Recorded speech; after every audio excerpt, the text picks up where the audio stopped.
Good morning, everybody. Good to be with you again this morning. This week we are talking about having the joy of the Lord in our lives. And we all know the scripture, the joy of the Lord is my strength. And that's the one thing. If the enemy can steal our joy, he steals also our power and our authority. He steals our strength. The one thing that we need to go through this life.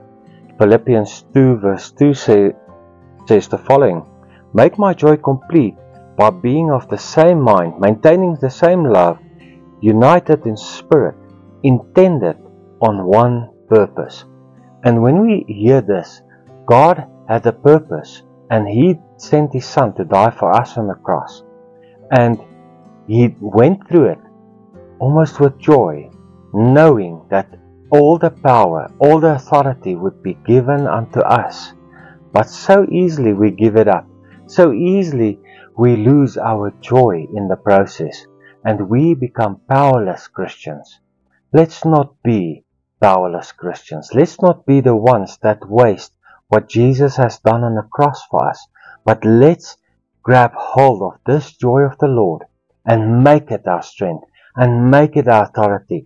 And let's conquer the enemy that we face every day. Let's pray.